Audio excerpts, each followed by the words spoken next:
Lewis Hamilton, 2007. The year Fernando Alonso, back-to-back world champion, the Spanish matador of motorsport, thought he was getting a sidekick. Instead, he got a successor who showed up 18 months early to his own coronation. It started at Albert Park, where Hamilton's very first race should have been a nice and gentle introduction to the craziness that is Formula One. While legends talked about learning years, this 22-year-old qualified fourth and finished third in his debut, leaving Alonso to watch and probably think cute beginner's luck. But beginner's luck doesn't sustain itself for 17 races, because what followed was a dismantling of everything the two-time champion thought he knew about mentoring rookies. By the time they reached Montreal's circuit Gilles Villeneuve, Hamilton was completely taking over. He claimed his first victory, building his lead lap after lap, while Alonso sat in the garage, forced to watch his student deliver a masterclass in racecraft to the entire grid. Lewis wasn't just fast, he was intelligently fast, threading through traffic like he was born for this. Well, he was, actually. Yet if Canada proved Hamilton's speed, it was Hungary where the psychological warfare truly began. The Hungarian Grand Prix became the most passive-aggressive episode in F1 history when Alonso threw the most legendary tantrum the sport had ever witnessed. In qualifying, he literally parked his McLaren at the pit lane exit, blocking Hamilton from setting a faster time like a petulant child hogging the playground swings. In the end, Hamilton still qualified ahead, still outscored him, still made the two-time world champion look like he was having an emotional breakdown broadcast in high definition to millions. As if that wasn't already enough, it was at rain-soaked Fuji Speedway where the generational shift became undeniable. This should have been where the master showed the apprentice how legends handle impossible conditions. Instead, Hamilton danced through so smoothly, while Alonso struggled for basic grip and confidence. The rookie made rain-soaked overtakes that left mouths open, while the champion merely tried to keep his car pointing in the right direction. And suddenly everyone understood that this moment was a changing of the guard. When the championship went to the final race, and Hamilton lost by just 1 point to Kimi Räikkönen, Alonso finished the season knowing his student had just taught him the most expensive lesson of his career. Talent doesn't wait for permission, and successors don't always knock politely before entering the throne room. Max Verstappen. At 17, when most teenagers worry about algebra tests and weekend curfews, Max Verstappen was making four-time world champions question their entire existence. His debut should have been a chance for the paddock to coo over the youngest driver in history, like he was an exotic pet. Instead, Max displayed the kind of audacity that makes veteran drivers consider early retirement and peaceful careers in gardening. The real carnage began when Red Bull promoted him mid-season in 2016, swapping him with Daniil Kvyat. His first race with Red Bull at Barcelona became his first shot at victory, and what the 18-year-old delivered was a masterpiece of composure wrapped in teenage hunger. While four-time world champion Sebastian Vettel made strategy errors, Max threaded his Red Bull through impossible gaps with the aggression of a lion. The defining moment came when Max found himself hunting down Vettel for the lead. Veteran versus teenager. Decades of experience versus raw, undiluted speed. Next thing was Max passing him on the outside of turn 1 like Vettel was standing still, then proceeding to gap him by 5 seconds in the closing stages. Sebastian Vettel, winner of 38 Grand Prix, conqueror of the Red Bull era, had just been schooled by a kid who couldn't legally purchase alcohol in most civilized nations. But if Spain proved Max's racecraft, it was Brazil, where he transcended from promising rookie to genuine phenomenon. While Vettel spun like he was auditioning for ice dancing, while Lewis Hamilton struggled for basic traction, Max carved through the field like there was no tomorrow. He gained 16 positions, from 16th to 3rd, in conditions where displaying racecraft that drivers twice his age were still trying to download into their muscle memory. Point is, the old guard thought they had years left at the mountaintop. Max thought they'd been there quite long enough. Thank you very much. Oscar Piastri. While the paddock obsessed over flashier rookies and louder personalities, Oscar Piastri was quietly perfecting the art of making experienced drivers question every decision that led them to share a racetrack with him. This Melbourne kid finished 8th and scored points in his first race. But the microscopic detail that rewrote everything was how he casually outscored his teammate Lando Norris, a race winner, like it was the most natural progression in the universe. The paddock barely noticed this this seismic shift? No problem, yeah. But Oscar had to give them something to really notice. By the time they reached Baku's concrete-lined death trap, Oscar had refined his approach to something approaching perfection. He qualified 8th, then delivered 51 laps of absolute flawlessness on one of the most unforgiving circuits in existence. Not one mistake, not a single error, finishing 5th ahead of drivers with 10 times his experience, who were probably Googling graceful retirement from motorsport between sessions. But did he stop there, though? One word: no. It was Hungary, where Oscar Piastri stopped asking permission and started taking what was rightfully his. Starting 4th while teammate Lando sat on pole position, except Oscar had plans that didn't include playing supporting actor in someone else's championship story. When the lights went out, Oscar made moves so perfectly calculated, passing both McLarens ahead of him, including his own teammate, with overtakes so clean that it looked unbelievable. The beautiful irony unfolded when McLaren's strategy team decided to use Oscar as a chess piece in Lando's victory narrative. They pitted him first, sacrificed his track position, treated their rookie like expendable supporting cast in a story they thought they were writing. Oscar had different ideas about his role in this particular script, and when they finally pitted Lando and politely suggested Oscar might consider letting him through for the victory, something unprecedented occurred in Formula One's polite hierarchy. Oscar, the most courteous human in motorsport, delivered the most diplomatically devastating absolutely not in F1 history. He didn't just win his first race, he won by outsmarting his own team's strategy, making them realize their rookie had just delivered a masterclass in racecraft disguised as casual Sunday afternoon driving,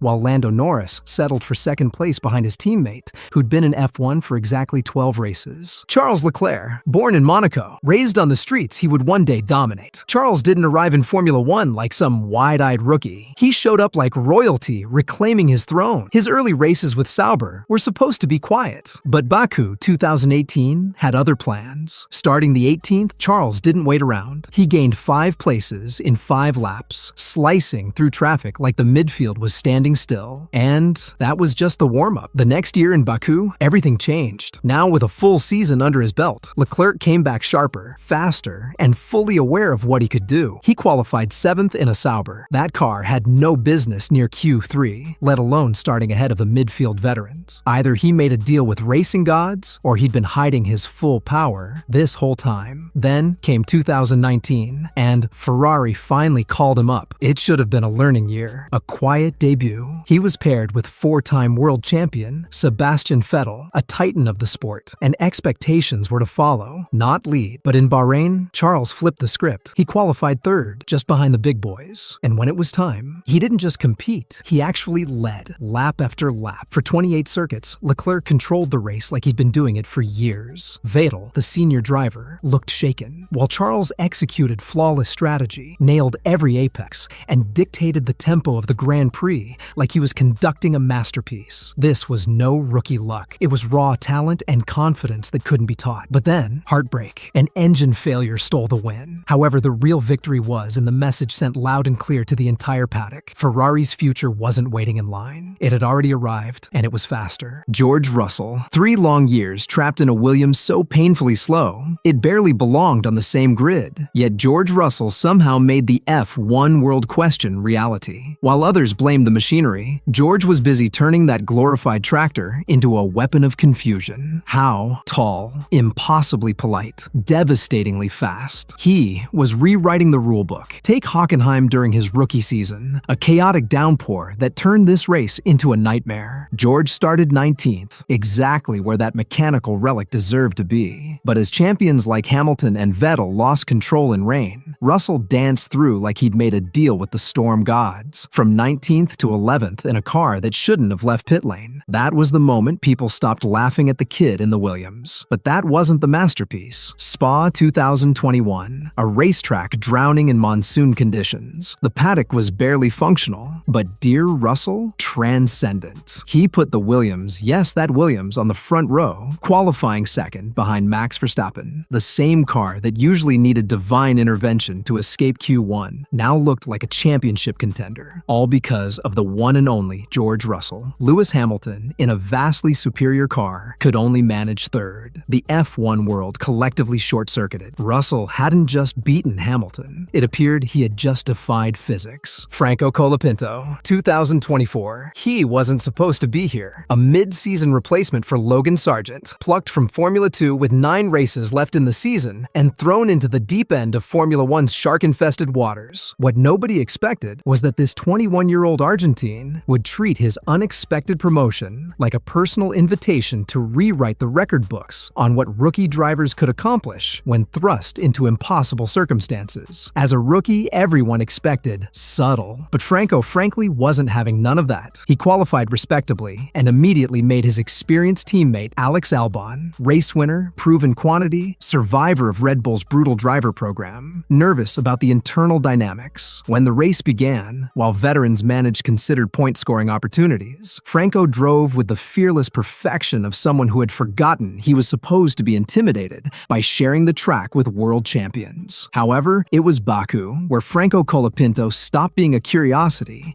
and became a certified threat to the established order. He got through into Q3 and beat Albon, who was denied a final run by an airbox fan mishap, proving that his speed wasn't just beginner's luck, but genuine pace that could humble experienced teammates under pressure. When the race started, what was seen was one insane masterclass. Williams Racing celebrated their best result since mid-2021 after late drama at the Azerbaijan Grand Prix saw Alex Albon and Franco Colapinto clinch P7 and P8. But the real story wasn't just the double points finish. It was watching Franco control his section of the race like he'd been managing F1 strategy for years, instead of literally his second weekend in the sport. Going into Baku, they were on 6 points courtesy of Albon's 3 P9 finishes in Monaco, Silverstone, and Monza. Now, leaving Azerbaijan with an additional 10 points, they have leapfrogged Alpine into 8th in the Constructors' Championship. His old team fell to 9th in the championship when the new Williams duo combined for 10 transformative points in Azerbaijan,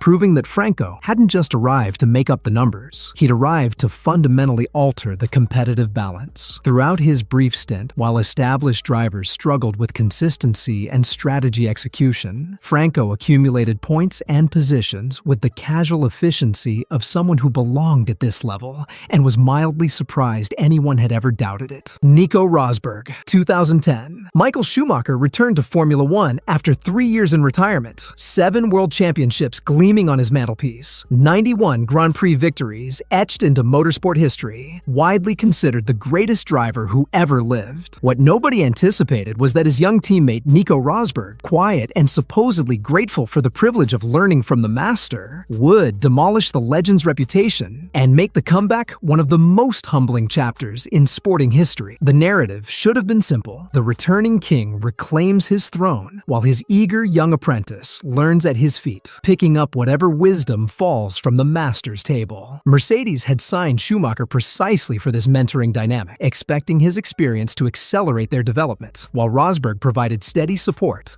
and accumulated valuable knowledge from motorsport's ultimate professor. Instead, what they saw was different. From the very first race weekend, Rosberg displayed a comfort level with the modern Formula 1 machinery that made Schumacher's struggles immediately apparent. Where the 7-time champion wrestled with cars that had evolved, Rosberg extracted pace so effortlessly. While Schumacher made headlines for his aggressive defending and controversial wheel-to-wheel combat, Rosberg was quietly outqualifying him, outracing him, accumulating points with the clinical efficiency of someone who had forgotten he was supposed to be intimidated by sharing a garage with motorsport's most successful practitioner. The numbers told a story of domination disguised as teammate cooperation. Rosberg scored 142 points, while Schumacher managed just 72. Not close. In no way competitive. Not even respectably distant. The young German had effectively doubled the legend's output while still maintaining his polite demeanor. But the real humiliation wasn't even in the championship standings. It was in the qualifying battles, the race pace comparisons, the strategic decisions where Rosberg consistently demonstrated superior racecraft. Week after week, circuit after circuit, the son of a former champion was making the greatest champion look like he was driving, with handbrakes engaged and mirrors covered. By season's end, the motorsport world had witnessed something crazy. A legend's comeback, becoming his opponent's coronation. Crazy, right?